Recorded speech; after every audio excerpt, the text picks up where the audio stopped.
15 ఏండ్ల క్రితం కేసీఆర్ ఉక్కు సంకల్పంతో తెలంగాణ వచ్చుడో కేసీఆర్ సచ్చుడో అంటూ జన సామాన్యులను తట్టి తన ప్రాణాన్ని పణంగా పెట్టి ఆమరణ దీక్ష చేసి రాష్ట్రాన్ని సాధించి పెట్టారని 10 ఏండ్ల పాలనలో మహోన్నతంగా అభివృద్ధి చేసి చూపించారని బీఆర్ఎస్ వర్కింగ్ ప్రెసిడెంట్ మాజీ మంత్రి కేటీఆర్ గుర్తుచేశారు.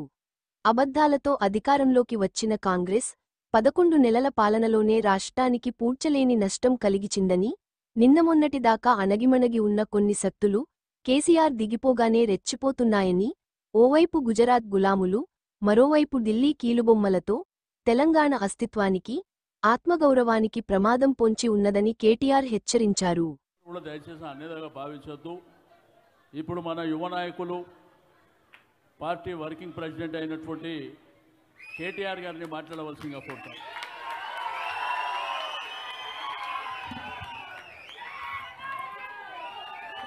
జై తెలంగాణ. ముందుగా ఆలస్యంగా నీకు దండం పెడతాను. ఆలస్యంగా వచ్చినందుకు మీ అందరూ మన్నించాలని కోరుతూ, వేదిక పైన ఉన్న పెద్దలు, గౌరవనీయులైన శాసన మండలిలో మన ప్రతిపక్ష నాయకులు, పార్టీ వ్యవస్థాపక సభ్యుల్లో కేసీఆర్ గారితో ఒక సహచరుడిగా, సోదరుడిగా మొదటి రోజు నుంచి ఈరోజు వరకు 24 సంవత్సరాల పాటు కలిసి నడిచిన పెద్దలు, శాసనసభకు మాజీ అధిపతి, ప్రస్తుత శాసన మండలి ప్రతిపక్ష నాయకులు గౌరవనీయులు శ్రీ మధుసూదనాచారి గారు, గౌరవనీయులైన పెద్దలు మన శాసన మండలి డిప్యూటీ చైర్మన్ శ్రీ బండా ప్రకాష్ గారు, గౌరవనీయులైన బీఆర్ఎస్ హైదరాబాద్ నగర శాఖ అధ్యక్షులు, ఈరోజు ఈ కార్యక్రమాన్ని తన అధ్యక్షతన నిర్వహిస్తున్న సోదరులు జూబ్లీ శాసనసభ్యులు మాగంటి గోపీనాథ్ గారు, పెద్దలు మాజీ మంత్రివర్యులు, మాజీ డిప్యూటీ స్పీకర్ గారు, మీ అందరికీ ఆప్తులు గౌరవనీయులైన శ్రీ సికింద్రాబాద్ శాసనసభ్యులు శ్రీ పద్మారావు గారు, గౌరవనీయులు పెద్దలు మాజీ మంత్రివర్యులు, ఏ కార్యక్రమం తీసుకున్నా తనదైన ప్రత్యేకతతో కార్యక్రమాన్ని బ్రహ్మాండంగా ఈరోజు బుల్లెట్ నడుపుకుంటూ మరి ఇక్కడ దాకా వచ్చిన మా అన్నగారు సనత్ నగర్ ఎమ్మెల్యే తలసాని శ్రీనివాస్ యాదవ్ గారికి, హైదరాబాద్ నగరానికి, హైదరాబాద్ జిల్లాకు సంబంధించిన ఈ సమావేశం ఏదైతే ఈరోజు తెలంగాణ భవన్లో జరుగుతూ ఉందో దీనిలో పాల్పంచుకుంటున్న హైదరాబాద్ శాసనసభ్యులు గౌరవనీయులు అంబర్పేట ఎమ్మెల్యే కాలేరు వెంకటేష్ గారు, అదేవిధంగా మషీరాబాద్ ఎమ్మెల్యే గౌరవనీయులు శ్రీ ముఠా గోపాల్ గారు, హైదరాబాద్ జిల్లా ఇన్ఛార్జ్గా ఈ కార్యక్రమానికి వ్యవహరిస్తున్న పెద్దలు మాజీ మంత్రివర్యులు శ్రీ పొన్నాల లక్ష్మయ్య గారు, అదేవిధంగా పెద్దలు మన మాజీ మంత్రివర్యులు గౌరవనీయులు ఎమ్మెల్సీ మాజీ హోంమంత్రి మహమూద్ అలీ గారు, మాజీ మంత్రివర్యులు శ్రీనివాస్ గౌడ్ గారు, శాసన మండలి మాజీ అధ్యక్షులు పెద్దలు గౌరవనీయులు స్వామి గౌడ్ గారు, సోదరి ఎమ్మెల్సీ శ్రీమతి కవిత గారు, కల్వకుంట్ల కవిత గారు, మరొక సోదరి మీ అందరికీ సుపరిచితురాలు మా ఆడబిడ్డ మరి ఆలేరు మాజీ శాసనసభ్యురాలు గొంగిడి సునీతమ్మ గారు, అదేవిధంగా మాజీ మంత్రివర్యులు శ్రీనివాస్ గౌడన్న గారు, దేశ్పత్ శ్రీనివాస్ గారు, మన ఎమ్మెల్సీ గారు, కవి గాయకులు, ఇంకా గౌరవనీయులైన party general secretary head quarters పెద్దలు మాజీ రాజ్యసభ సభ్యులు రావుల చంద్రశేఖర్ రెడ్డి అన్న గారు, డాక్టర్ శ్రవణ్ గారు, డాక్టర్ ఎర్రోల శ్రీనివాస్ గారు, ఇంకా వేదిక పైన చాలామంది పెద్దలు ఉన్నారు. వారందరికీ నేను ఎవరెవరి పేర్లు చెప్తలేనో వాళ్ళందరూ మనసులోనే తిట్టుకోండి, బయట తిట్టుకోవద్దని కోరుతూ, మరి ఉదయం నుంచి పెద్దలు కేసీఆర్ గారి నాయకత్వంలో 15 సంవత్సరాల కిందట ఏదైతే ఒక తీవ్రమైన సంకల్పంతో చెప్తా విష్ణు ఆగు లొలివెటకు ఓకే గౌరవనీయులైన పెద్దలు మన పార్టీ అధ్యక్షులు, తెలంగాణ ప్రదాత, తెలంగాణ తొలి ముఖ్యమంత్రి కేసీఆర్ గారు ఆనాడు ఒక ఉక్కు సంకల్పంతో ఏదైతే 15 సంవత్సరాల కిందట తెలంగాణ వచ్చుడో కేసీఆర్ సచ్చుడో అంటూ జనసామాన్యం గుండెను తడుతూ ఆనాడున్న ఒక సంక్షోభభరితమైన రాజకీయ పరిస్థితుల్లో ఆనాడున్న పరిస్థితులను మరి దానికి అనుగుణంగా తెలంగాణ సమాజాన్ని మలచడానికి తన ప్రాణాన్నే పణంగా పెట్టి ఏదైతే నిరాహార దీక్షకు ఆమర నిరాహార దీక్ష కూర్చున్నారో ఈరోజు సరిగ్గా 15 సంవత్సరాలు నిండుతున్న సందర్భంగా మొత్తం 33 జిల్లా పార్టీ కార్యాలయాల్లో ఎక్కడికక్కడ అన్ని జిల్లా కేంద్రాలలో విజయవంతంగా ఉదయం నుండి కూడా మన పార్టీ శ్రేణులు కదం దొక్కుతూ కరీంనగర్లో ఎక్కడైతే కేసీఆర్ గారు అరెస్ట్ అయినారో అక్కడ దాదాపు 15-20 వేల మందితో అదేవిధంగా మిగతా అన్ని జిల్లా కేంద్రాల్లో కూడా ప్రతి జిల్లా కేంద్రంలో 3 నుంచి 6 వేల దాకా పెద్ద ఎత్తున పాల్గొని విజయవంతం చేసినందుకు పేరు పేరున ప్రతి ఒక్క గులాబీ కుటుంబ సభ్యుడికి హృదయపూర్వకంగా నా చేతులు జోడించి ధన్యవాదాలు తెలియజేస్తా ఉన్నా. ప్రత్యేకంగా గౌరవనీయులు పెద్దలు తలసాని శ్రీనివాస్ యాదవ్ గారు, పద్మారావు గారు, మాగంటి గోపీనాథ్ గారు నాకేం చెప్పినారంటే, అన్న మొత్తం ఉదయం అన్నీ పూర్తి చేసుకోండి, తర్వాత సాయంత్రానికి ఇక్కడికి మొత్తం పెద్దలందరినీ ఆహ్వానించండి అని చెప్పినారు. మరి మా యువ నాయకులు చాలామంది గోవర్ధన్ రెడ్డి గారు కానీ, మన గోవర్ధన్ రెడ్డి కానీ, ఆశీష్ యాదవ్ కానీ, ఇంకా చాలామంది సోదరులు గజ్జల నాగేష్ గారు కానీ ఇంకా చాలామంది సోదరులు వాళ్ళ కష్టపడి ఈ కార్యక్రమాన్ని చక్కగా విజయవంతం చేసినారు. ఇక్కడికి వస్తుంటే నిజంగా ఈ ప్రభుత్వం ఎంత లేఖి బుద్ధితో వ్యవహరిస్తున్నదో అర్థమవుతా ఉన్నది. ఇక్కడ మా బంజారా ఆడబిడ్డలు 500-600 మంది బ్రహ్మాండంగా వాళ్ళ సాంప్రదాయ వస్త్రాలు వేసుకొని ఈ దీక్షా దివస్ సందర్భంగా వారు కూడా పాల్గొనడానికి వస్తుంటే మొత్తం లైట్లు ఆ క్యాన్సర్ హాస్పిటల్ నుంచి ఇక్కడ వరకు స్ట్రీట్ లైట్స్ కూడా ఆఫ్ చేసి ఉన్న ఫ్లెక్సీలన్నీ చింపేసి ఎంత లేకి ఎంత చిల్లర బుద్ధో ఈ ప్రభుత్వానికి ఈ ముఖ్యమంత్రిది దాన్ని బట్టే మళ్ళొక్కసారి రుజువు చేసుకున్నారనే మాట కూడా నేను మీకు విజ్ఞప్తి చేస్తా ఉన్నా. కానీ ఈరోజు మనం ఎవరినో తిట్టడానికో ఎవరినో విమర్శించడానికో ఈ కార్యక్రమం పెట్టుకోలేదు. మనం ఒక్క మాట గుర్తుపెట్టుకోవాలి, మనం నిన్న ఏ దారిలో నడిచి వచ్చినామో తెలుసుకోకపోతే రేపు ఏ బాటలో ప్రయాణం చేయాలనో కూడా మనకు తెలియదు. ఎక్కడ మొదలైనామో మర్చిపోతే ఎటు పోవాలో కూడా అర్థం కాదు. అందుకే ఈరోజు ఒక్క మాట మనందరం కూడా గుర్తుపెట్టుకోవాలి, చరిత్రను చదవకుండా చరిత్రను అర్థం చేసుకోకుండా భవిష్యత్తును నిర్మించలేము, గతం తెలుసుకోకుండా గమ్యాన్ని నిర్మించుకోలేము. అందుకే ఈరోజున్న ఈ తరానికి ముఖ్యంగా ఈ పిల్లలు ఎవరైతే ఈరోజు 18 ఏళ్ళు 20 ఏళ్ళ పిల్లలు ఉన్నారో వాళ్లకు తెలంగాణ యొక్క ఉద్యమ చరిత్ర, తెలంగాణ ఉద్యమంలో కేసీఆర్ గారి భూమిక, కేసీఆర్ వెంట ఎందుకు తెలంగాణ సమాజం మొత్తం నడిచింది, ఈ విషయాలన్నీ తెలియజెప్పాల్సిన బాధ్యత మన మీదనే ఉన్నది. ఎందుకంటే ఆనాడు 2009లో కేసీఆర్ గారు నిరాహార దీక్ష కూర్చున్న నాడు 5 ఏళ్ల వయసున్న పిల్ల ఈరోజు 20 ఏళ్ళకు వచ్చింది. ఆ అమ్మాయికి కేసీఆర్ గారు ఒక ముఖ్యమంత్రిగా తెలవచ్చు, కేసీఆర్ గారు తెలంగాణ సాధించిన తొలి ముఖ్యమంత్రిగా తెలవచ్చు. కానీ కేసీఆర్ గారి నేతృత్వంలో నడిచిన ఉద్యమం గురించి, తెలంగాణ ప్రజల ప్రజాస్వామిక ఆకాంక్ష గురించి, దాని వెనకాల ఉన్న పోరాటాల గురించి, త్యాగాల చరిత్ర గురించి, అమరులైన శ్రీకాంతచారి, పోలీసు కిష్టయ్య, సిరిపురం యాదయ్య, అదేవిధంగా ఇషాన్ రెడ్డి, సువర్ణ, వేణుగోపాల్ రెడ్డి లాంటి విద్యార్థి అమరవీరుల త్యాగం కానీ, అదేవిధంగా టీజీఓ నాయకులుగా ఉండి ఆనాడు పెన్ డౌన్ చేసి మొత్తం తెలంగాణ ఉద్యోగులు లక్షలాది మంది తెలంగాణ ఉద్యోగులను సమ్మె బాటన ఆనాడు పెన్ డౌన్ చేసి నడిపిన స్వామి గౌడ్ గారి గురించి కానీ, శ్రీనివాస్ గౌడ్ గారి గురించి కానీ, లేదా తెలంగాణ ఉద్యోగుల సంఘం గురించి కానీ, తెలంగాణ ఎన్జిఓల గురించి కానీ తెలిసే అవకాశం లేదు. అందుకే మనం గుర్తుపెట్టుకోవాలి, ప్రతి జాతి తన గతమైన వైభవాన్ని, ఘనమైన వైభవాన్ని, పోరాటాలను, త్యాగాలను, విజయాలను కథగానో పాటతోనో ఏదో ఒక కళారూపంలో నిత్యగానం చేస్తూ ఉంటేనే తర్వాతి తరాలకు కూడా తెలుస్తుంది. ఈరోజు అందుకే నిజానికి కాలాతీతం కనుక కాకపోయి ఉంటే, టైం ఉండింటే అద్భుతంగా తన ఉపన్యాసంతో మిమ్మల్ని అందరినీ ఉర్రూతలూగించే దేశపతి శ్రీనివాస్ గారు, మన ఎమ్మెల్సీ గారు, కవి, గాయకులు, వారు కూడా ఎక్కడున్నారు, వారు కూడా మాట్లాడాల్సి ఉంది. మన తెలంగాణ సాంస్కృతిక కార్యక్రమాలు, ముఖ్యంగా తెలంగాణ ధూమ్ధామ్ వ్యవస్థాపకులు రసమై బాలకృష్ణ గారు ఉదయం మనతో పాటు కరీంనగర్లో పాల్గొన్నారు. ఈరోజు ఇక్కడ వారు కూడా మనతో ఉన్నారు. మన ఎమ్మెల్సీ గోరేటి వెంకన్న గారు తన గాత్రంతో, మరి తన అరుదైన, తన వైవిధ్యమైన కవిత్వంతో అలరించే వెంకన్న గారు, తెలంగాణ ఉద్యమాన్ని ఉర్రూతలూగించిన వెంకన్న గారు కూడా ఇక్కడే ఉన్నారు. వారు కూడా మాట్లాడవలసిన అవసరం ఉండింది.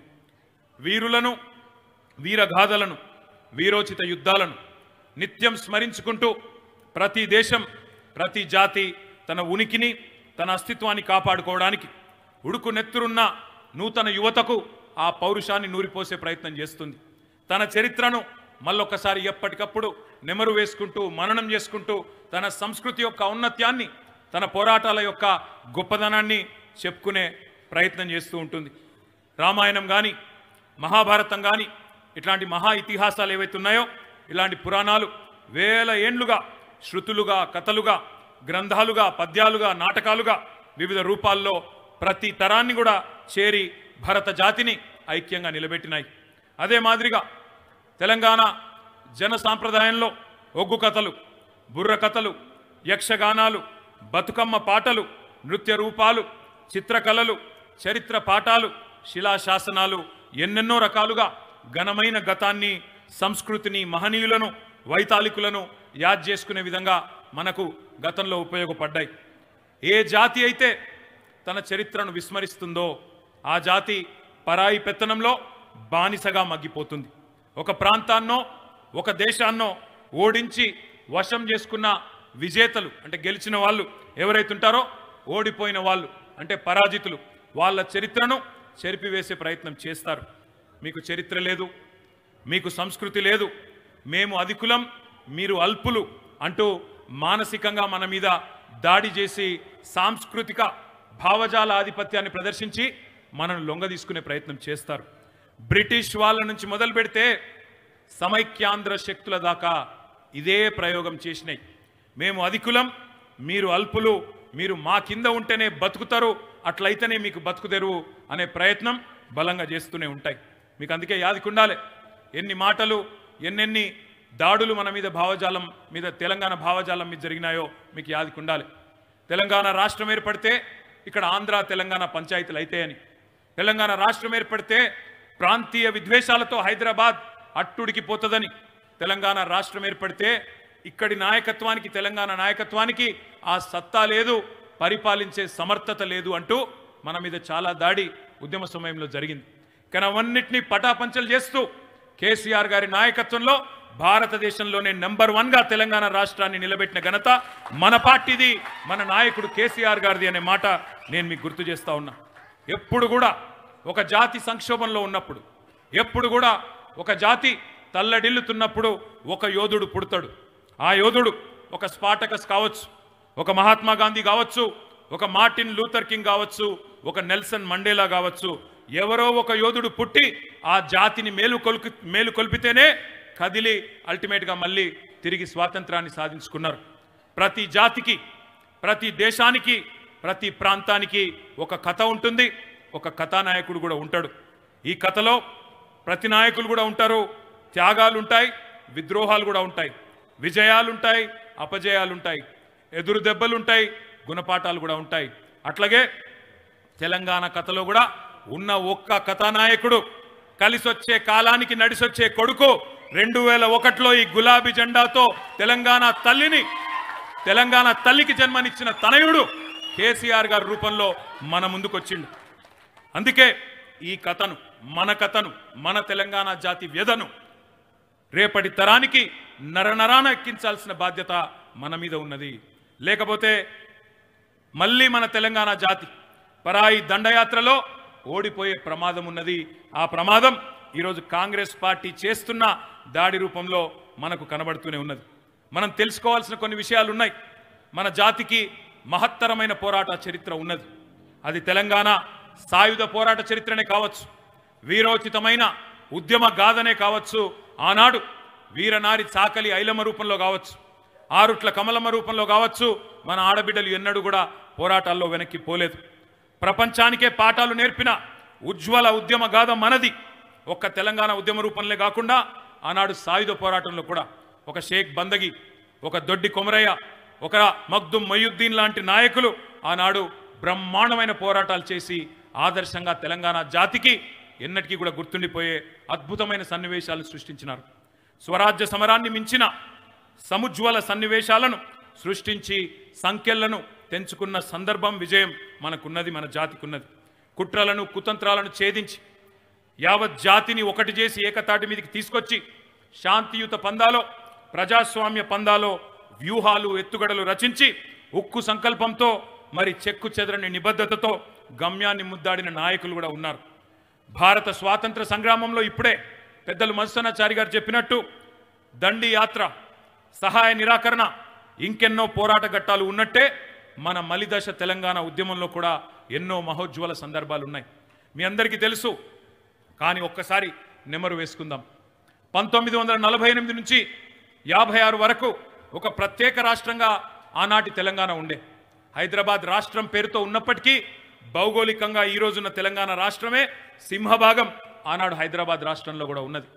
ఆనాటి హైదరాబాద్ రాష్ట్ర ప్రజల ఆకాంక్షకు వ్యతిరేకంగా ఆనాటి మొట్టమొదటి ఎస్ఆర్సి, మొట్టమొదటి state reorganisation commission justice Fazal Ali గారి నేతృత్వంలో ఏర్పడ్డ కమిషన్ సిఫార్సులకు వ్యతిరేకంగా 1956లో బలవంతపు పెళ్లి, ఆనాటి హైదరాబాద్ రాష్ట్రానికి అప్పటి ఆంధ్ర రాష్ట్రానికి బలవంతపు పెళ్లి చేసిందే ఆనాటి కాంగ్రెస్ ప్రభుత్వం, ఆనాటి కాంగ్రెస్ జాతీయ నాయకత్వం. అప్పటి తొలి ప్రధానమంత్రి భారతదేశానికి జవహర్లాల్ నెహ్రూ గారు. ఆనాడు ఆయన ఒక మాట అన్నారు, నిజామాబాద్లోని ఖలీల్వాడి మైదానంలో ఇది ఇష్టం లేని పెళ్లి అని తెలుసు కాబట్టే ఆ పెళ్లి చేస్తున్నప్పుడే చెప్పిండు పండిత్ జవహర్లాల్ నెహ్రూ. జనరల్గా పెళ్లిలో ఏ పండితుడైనా పెళ్లి మంత్రం చదువుతాడు కానీ విడాకుల మంత్రం చదవడు. కానీ పండిత్ జవహర్లాల్ నెహ్రూ గారు మాత్రం నిజామాబాద్ ఖలీల్వాడి మైదానంలో ఒక మాట అన్నారు, आज एक मासूम बच्ची की शादी एक नटखट लड़के के साथ हो रही है. अगर ये मिलाप अच्छा चला तो अच्छी बात है, वरना जब चाहे तब तलाक ले सकते हैं. అంటే ఈ అమాయకపు ఆడపిల్ల, తెలంగాణ అనే అమాయకపు ఆడపిల్లకు ఈ అతి హుషారైన పిల్లగాడితో పెళ్లి చేస్తున్నాం. ఒకవేళ వీళ్ళ కలయిక మంచిగా సాగితే మంచిది, లేకపోతే ఎప్పుడంటప్పుడు విడాకులు తీసుకోవచ్చు అని చెప్పి ఆనాడే పెద్దలు భారతదేశానికి మొదటి ప్రధానమంత్రి జవహర్లాల్ నెహ్రూ చెప్పింది. ఆయన అనుమానించినట్టే, తెలంగాణ సమాజంలో ప్రతి ఒక్కరూ అనుమానించినట్టే 1956లో ఏ బలవంత పెళ్ళైతే జరిగిందో వెంటనే ఆ పెళ్లిలో అన్యాయం ప్రారంభమైంది, అన్యాయాల పరంపర ప్రారంభమైంది. 12 ఏళ్ల పాటు మీకు తెలంగాణ నుంచి ముఖ్యమంత్రి అయితే ఆంధ్ర ప్రాంతం నుంచి ఉప ముఖ్యమంత్రి అని, లేదా ఆంధ్ర నుంచి ముఖ్యమంత్రి అయితే తెలంగాణ నుంచి ఉప ముఖ్యమంత్రి అని ఏదైతే పెద్ద మనుషుల ఒప్పందంలో 6 అంశాల్లో ఒకటిగా పెట్టుకున్నారో వాటిని మొదటి రోజే తుంగలో దొక్కినారు. తెలంగాణ ప్రదేశ్గా పెట్టాలనుకునే పేరును పక్కకు వారేసి ఆంధ్రప్రదేశ్ అని పెట్టినారు. ఈ రకంగా మొదటి రోజు నుంచే ఉల్లంఘనలు ప్రారంభమైనాయి. తెలంగాణలో తిరుగుబాటు ప్రారంభమైంది. 1956 నుంచి 68 వరకు లోపల తెలంగాణ ఉడికిపోయింది. కానీ 68లో ఖమ్మం జిల్లాలో ఆనాడు ఒక విద్యార్థి నాయకుడు రవీంద్రనాథ్ గారు, అదేవిధంగా తెలంగాణలోని ఉద్యోగ సంఘాలు బయటికి వచ్చినాయి. మా తెలంగాణ మళ్ళీ మాకు కావాలే అని పోరాటం మొదలుపెట్టినాయి. 68 నుంచి 71 దాకా 3 సంవత్సరాల పాటు మొత్తం ఆనాడు తెలంగాణ ప్రాంతం అట్టుడికింది. పోలీస్ కాల్పులు జరిగినాయి. ఇదే కాంగ్రెస్ పార్టీ, ఈరోజు ఏ కాంగ్రెస్ పార్టీ అయితే మన రాష్ట్రాన్ని పరిపాలిస్తున్నదో ఇదే కాంగ్రెస్ పార్టీ. ఏ కాంగ్రెస్ పార్టీ అయితే బలవంత పెళ్లి చేసిందో అదే కాంగ్రెస్ పార్టీ ఉద్యమాన్ని కర్కశంగా పోలీసు తుపాకులతోని తొక్కే ప్రయత్నం చేసింది. 370 మంది తెలంగాణ బిడ్డలను 1968 నుంచి 71 వరకు పొట్టన పెట్టుకున్నదే కాంగ్రెస్ పార్టీ.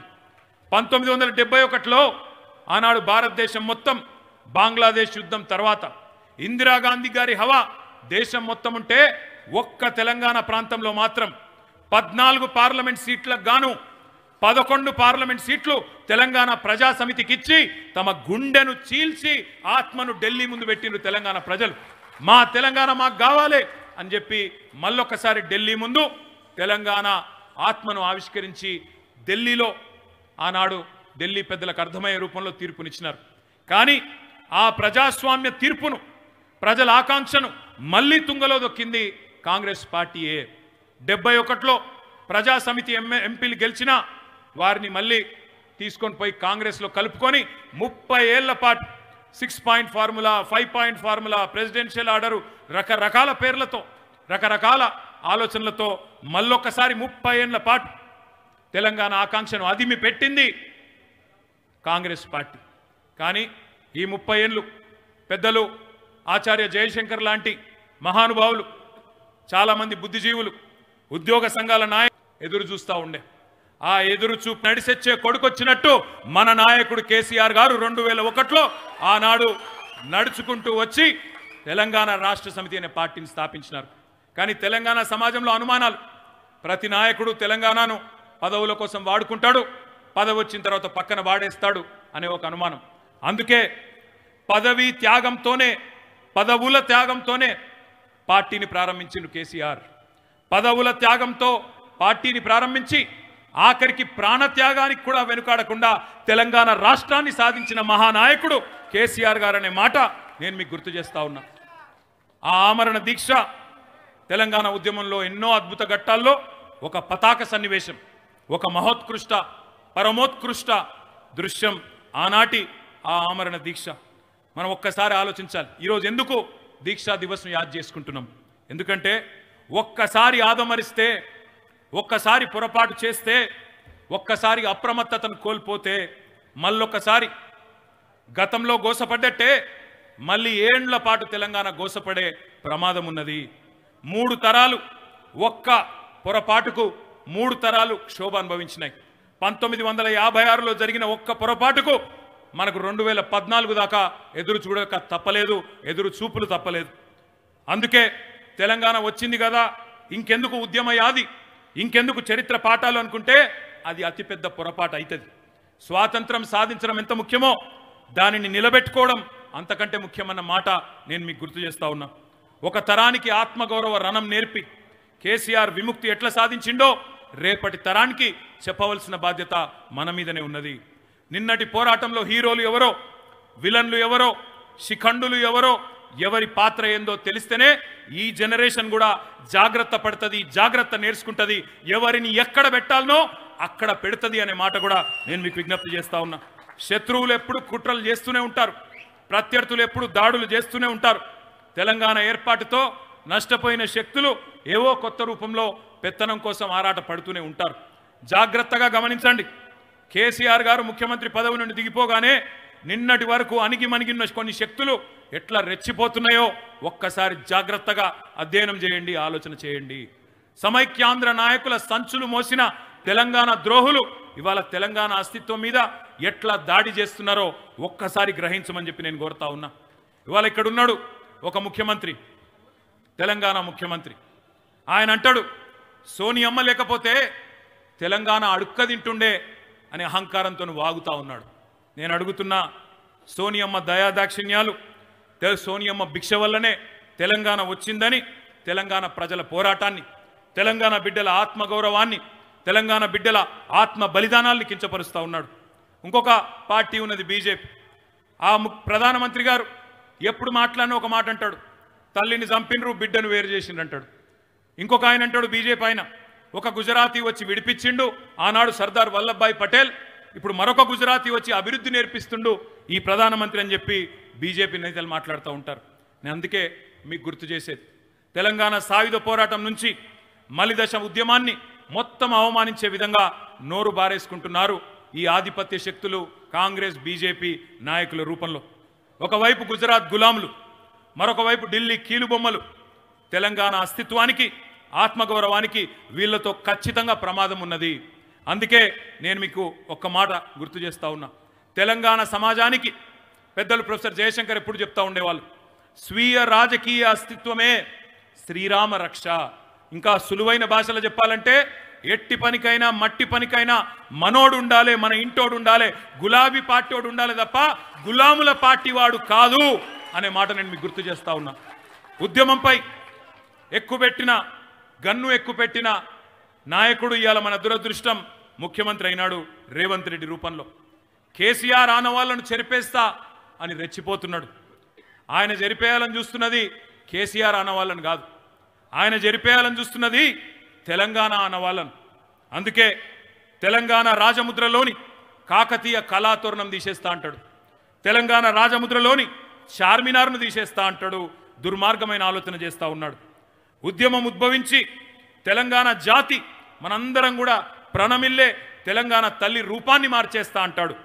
సచివాలయం ఎదుట తెలంగాణ తల్లి స్థానాన్ని కబ్జా పెట్టి రాహుల్ గాంధీ తండ్రి విగ్రహాన్ని పెట్టుకొని ఇవాళ సిగ్గు లేకుండా ఢిల్లీకి గులాం గురి చేస్తూ ఉన్నాడు. నీళ్లు, నిధులు, నియామకాలు ఉద్యమ నినాదమే కాదని చెప్పి నిలుగుతున్నాడు ఇవాళ తెలంగాణ ముఖ్యమంత్రి రేవంత్ రెడ్డి. ఈ మామూలుగా తీసుకోవాల్సిన విషయాలు కావు. యుద్ధంలో ఎట్లయితే విజేతలు పరాజితుల ఆనవాళ్లను చెరిపేసే ప్రయత్నం చేస్తారో అదే ప్రయత్నం మళ్ళొక్కసారి రేవంత్ రెడ్డి రూపంలో ఈ ఆధిపత్య శక్తులు తెలంగాణ వీర చరిత్రను, తెలంగాణ పోరాటాల చరిత్రను తుడిసివేసే ప్రయత్నం చేస్తున్నాయి. ఇది మామూలుగా తీసుకోవాల్సిన పరిస్థితి కాదు. ఖచ్చితంగా తెలంగాణలోని కవులు, కళాకారులు, ఉద్యమ నాయకులు, ఉద్యోగ నాయకులు, తెలంగాణలోని ప్రతి బిడ్డ ఈ దుర్మార్గులను చీల్చి చెండాడాలి. వాళ్ళ వాదనను చీల్చి చెండాడాల్సిన అవసరం ఉన్నది. ఆత్మగౌరవం, అస్తిత్వం, అస్మిత ప్రమాదంలో పడుతున్నప్పుడు తెలంగాణ సమాజాన్ని జాగృతం చేయకపోతే తప్పు చేసిన వాళ్ళం అవుతాం, భవిష్యత్ తరాలకు ద్రోహం చేసిన వాళ్ళం అవుతాం. స్వీయ రాజకీయ అస్తిత్వం లేకపోతే ప్రస్తుత పార్లమెంటులో మన గలం వినిపించేటోడే లేడు. 8 వాళ్ళు గెలిచిండ్రు, 8 వీళ్ళు గెలిచిండ్రు. 8+8 గుండు 0. మాట్లాడేటోడు లేడు, అడిగేటోడు లేడు, తెలంగాణ గురించి కొట్లాడేటోడే లేడు లోక్సభలో. అందుకే తెలంగాణ సమాజం ఆలోచించాలి. 8 మంది బీజేపీ ఎంపీలను గెలిపిస్తే 8 రూపాయలు వచ్చినాయా? ముఖ్యమంత్రి 28 సార్లు ఢిల్లీకి పోతే 28 పైసలు వచ్చినాయా? ఆలోచించండి. అదే కేసీఆర్ ఉన్నన్నాళ్ళు ఇక్కడ అడుగు పెట్టడానికి సాహసం చేయని అదానీలు, ప్రధానీలు ఇలా తొడగొట్టుకుంటూ వస్తున్నారంటే మనోడు లేకపోవడం వల్లనే కదా. ఆలోచించమని చెప్పి నేను కోరుతా ఉన్నా తెలంగాణ సమాజాన్ని. తెలంగాణ ప్రయోజనాల కోసం ప్రాణాలు తెగించిన వాళ్ళు ఒకవైపు ఉంటే, ప్రాణాలు పణంగా పెట్టడానికి సిద్ధంగా ఉన్న వాళ్ళు ఒకవైపు ఉంటే, తమ కోసం తెలంగాణను పణంగా పెట్టడానికి ఉన్న ముఖ్యమంత్రి ఇవాళ పీఠంలో కూర్చోవడం మన దురదృష్టం. అందుకే ఈ 15 ఏళ్ల దీక్షా దివస్, 15వ దీక్షా దివస్ సందర్భంగా మన పోరాట చరిత్రను, మన జాతి చరిత్రను, మన జాతి ఔన్నత్యాన్ని, మన బిడ్డల త్యాగాన్ని, మన అమరవీరుల అమరత్వాన్ని, కాంగ్రెస్ కర్కశత్వాన్ని, కేసీఆర్ నాయకత్వాన్ని యాది చేసుకోవాల్సిన సందర్భం ఈ రోజున్నది. ఈ తరంలోనూ ఆత్మగౌరవం అనే ఒక స్ఫూర్తిని రగిలించాల్సిన అవసరం ఉంది. ప్రతి స్వరం తెలంగాణలో భాస్వరమై మండాల్సిన అవసరం ఖచ్చితంగా ఉన్నది. అందుకే నేను మీ అందరితో ప్రార్థించేది, ఇక్కడికి వస్తున్నప్పుడు నేను చూసిన ముఖ్యమంత్రి రేవంత్ రెడ్డి కొడంగల్లో మొన్న ఏదైతే గిరిజన రైతులను, గిరిజన ఆడబిడ్డలను సతాయించి అర్ధరాత్రి వాళ్ళ ఇళ్ల మీద పడి బందిపోట్ల మీద పడి దాడి చేసినట్టు ఆడబిడ్డలను కూడా చూడకుండా దారుణాతి దారుణంగా వాళ్ళను ఇష్టం వచ్చిన చోట ముట్టి, బ్రిటిష్ వాళ్ళు ఆనాటి దుర్మార్గులు కూడా చేయని దుర్మార్గ పనులు చేసి ఈరోజు ఇప్పుడే మన పోరాటానికి తల ఒగ్గి ఇప్పుడే అది రద్దు చేసుకుంటున్నట్టుగా ప్రకటన వచ్చింది. ఇది తెలంగాణ విజయం, ఇది బీఆర్ఎస్ విజయం కాదు, ఇది తెలంగాణ ప్రజల విజయం, ఆ గిరిజన బిడ్డల విజయం, అక్కడ ఉండే మా దళిత బిడ్డల విజయం, అక్కడ ఉండే బీసీ బిడ్డల విజయం, ఆ చిన్న సన్నకారు రైతుల విజయం, మన విజయం కాదు. ఇంకొక రూపంలో వస్తాడు, ఫార్మా కోసం కాదు, ఇంకొక రూపంలో నీ భూమి గుంజుకుంటాను వస్తాడు. నేను కొడంగల్లోకే కాదు రాష్ట్రంలో ఉండే ప్రతి బిడ్డకు చెప్తా ఉన్నా, ఈ రియల్ ఎస్టేట్ బేహారికి, ఈ రియల్ ఎస్టేట్ బ్రోకర్కు ఆయనకు భూములు గుంజుకోవడం, భూముల చుట్టూ వ్యాపారం చేయడం తప్ప ఇంకొకటి తెలియదు. ఆయనకు రాష్ట్ర సంపద పెంచే ఆలోచనలు లేవు, రైతాంగాన్ని బాగు చేసే ఆలోచనలు లేవు. అందుకే ప్రతిఘటన మాత్రమే మార్గం. ఖచ్చితంగా ఎప్పటికప్పుడు ఎక్కడికక్కడ నిలదీయడం మాత్రమే మనకున్న ఏకైక గత్యంతరం. మీకు ఈ గులాబీ జెండా అండగా ఉన్నది. ఈ తెలంగాణ భవన్ ఇవాళ కేసీఆర్ గారి నాయకత్వంలో ఒక జనతా గ్యారేజ్గా మారింది. అది హైడ్రా బాధితులు కావచ్చు, మూసీ బాధితులు కావచ్చు, లగచర్ల బాధితులు కావచ్చు, ఎవరికి ఎక్కడ కష్టం వచ్చినా ఇవాళ వాళ్ళందరికీ గుర్తొస్తున్నది Telangana Bhavan, Banjara Hills, road number 12. ఈ తలుపులు ఎప్పుడు తెరిచే ఉంటాయి. రాష్ట్రంలో ఏ వర్గానికి, ఏ ఒక్కరికి, ఏ తమ్ముడికి, ఏ చెల్లెకు, ఏ అన్నకు, ఏ అక్కకు కష్టం వచ్చినా మీరు రావచ్చు, మాకు చెప్పొచ్చు. ఇటు శాసనసభలో, అటు శాసన మండలిలో, అటు రాజ్యసభలో ఎక్కడెక్కడైతే మన గొంతుందో గొంతు విప్పుతాం, ప్రభుత్వాలను అడుగుతాం. ఎక్కడైతే ప్రజా పోరాటాలు చేయాల్సిన అవసరం ఉందో అక్కడ తప్పకుండా చేస్తాం, మీకు అండగా ఉంటాం. న్యాయ పోరాటాలు కానీ, ప్రజా పోరాటాలు కానీ ఎక్కడ కూడా రాజీ లేకుండా మీకోసం కేసీఆర్ గారి దీక్షా దివస్ స్ఫూర్తిగా, కేసీఆర్ గారి పోరాట దక్షత స్ఫూర్తిగా ముందుకు పోతామని చెప్పి తెలియజేసుకుంటూ, ఇంత రాత్రి జనరల్గా హైదరాబాద్లో మీటింగులు కావు, కానీ ఇవాళ ఇంత రాత్రి పూట కూడా मेरे को ताजुब हुआ. मैं 1 महीने पहले किशन बाग गया, मैं वहाँ पे भी देर रात को, शायद कोई है यहाँ पे किशन बाग से, कुछ भाई हैं हमारे, देर रात को 10 बजे करीब करीब वहाँ पे गए थे हम लोग. गए तो वहाँ पे भी 2500 3000 से ज़्यादा हमारे बहन, हमारे खवातीन और हमारे भाई थे वहाँ पे. आज मैं आपसे भी कहना चाहता हूँ, समझ लीजिए कौन आपके दोस्त है, कौन आपके दुश्मन है, कौन आपके साथ दे रहे हैं, कौन आपके इतने मसाइल में आपके साथ है, कौन आपके भाई है, समझने की कोशिश करिए. हाँ, साजिशें बहुत किए गए हमारे खिलाफ, काफी कोशिश भी की गई हमको बदनाम करने की, पर एक बात पक्का है, एक लौती आवाज है तेलंगाना आवाम की, सिर्फ और सिर्फ केसीआर है और कोई और नहीं, टीआरएस है कोई और नहीं. మీ అందరితో నేను ప్రార్థించేది, ముఖ్యంగా హైదరాబాద్ మా నాయకులందరితో కూడా ప్రార్థించేది, ఇంత అద్భుతమైన ర్యాలీ, ఇంత అద్భుతమైన ఏర్పాట్లు చేసి ఇవాళ దీక్షా దివస్కి ఒక అద్భుతమైన ముగింపునిచ్చినందుకు మీ అందరికీ పేరు పేరున నమస్కారాలు, ధన్యవాదాలు. జై తెలంగాణ. గట్టిగా కేసీఆర్ గారి నాయకత్వం, కేసీఆర్ గారి నాయకత్వం. జై తెలంగాణ. Thank you.